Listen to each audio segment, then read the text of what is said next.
Welcome back, folks. Ice-T is up next here on the Colorcast, excuse me, the simulcast. It just slipped out, I'm sorry. Are they coming out? No. And tomorrow night, Kelsey Grammer, who is the star of Frasier, will join us right here for, is this the full hour? Tom. Hey, Tom. Bob, how are you? Genuine shock. Really spontaneous television. You know, Tom, I'm watching on opening night, and someone calls and says, hey, when is Bob Costas Yeah, but please have a chair. So I came over as soon as I could. Have a chair. Put the mic on so they can hear you. Tom. How are you, Robert? Good. I'm standing there in the shadows just for a second, and I look on the wall, and this thing is taped on the wall. Do not sit on props. That's what it says right there. And the only prop I see over there is a rake.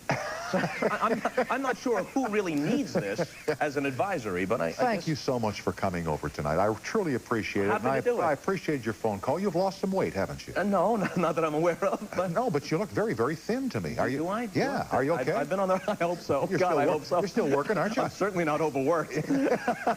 What are you doing these days, Bob? Well, I go back to the NBA. A week from Sunday. I left football about the same time that I left the late night show on NBC, my intention being to spend more time at home and to make way for baseball. Another shrewd career decision. So we've all made them.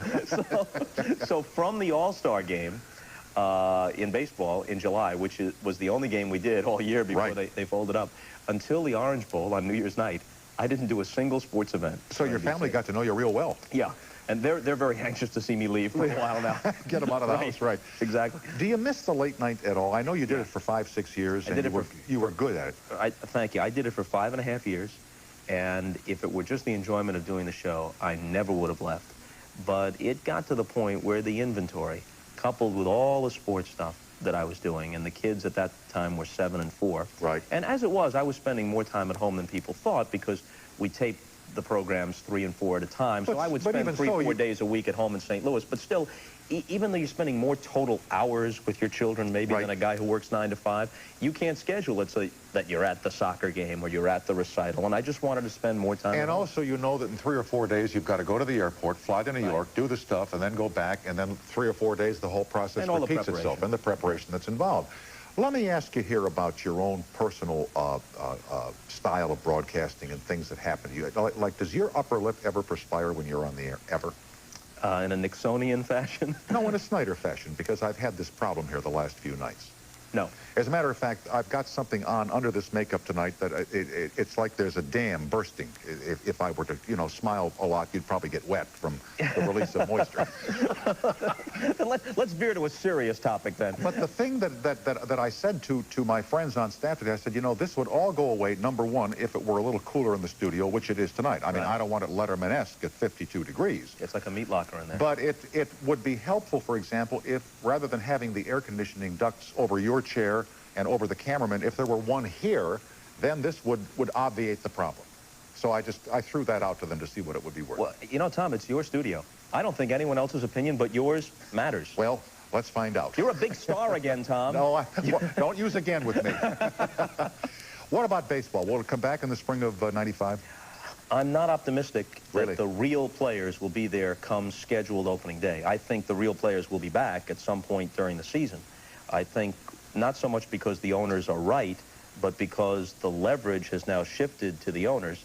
Eventually, the players are going to wind up making greater concessions. It may not be the salary cap as defined by the owners, but some greater concessions than they've presently indicated they want to make.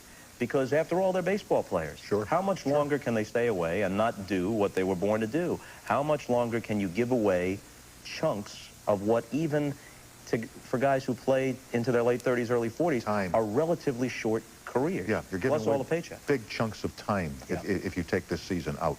And they talk about getting relief from Congress, which they may get, but that takes time. And meanwhile, the season is about to begin. So I really think a negotiated settlement is the way it's going to happen. And if the settlement comes about, then what would NBC's participation in baseball be that would bring you back to the airwaves? Well, I really am thankful in this case that NBC doesn't have any baseball on the air until the second half of the year. Oh, there you go. In fact, not until August. So it's very, very unlikely that we would have to televise any travesty replacement games. I would not look forward to that. Okay, I'm glad you came by tonight. It was funny opening night when this fella said, gee, I wish Bob Costas were there tonight. And we had just spoken on the phone an hour or two earlier. Yeah, I called to wish you well that day. You sure did. Yeah. Thanks for that. I think it's important for the audience that I was here because you don't want to move directly from Arianna Huffington to Ice-T. This is true. The audience decompresses under those situations. You move too quickly, they get the bends. Yeah. You know, I think you need a buffer here, and I was happy to provide that. Thank you. I appreciate it. Okay. All best and Happy New Year to you, my friend. Always great to see you. Okay, thanks, Tom. Bob Costas, folks. We'll be right back with Ice-T after these announcements.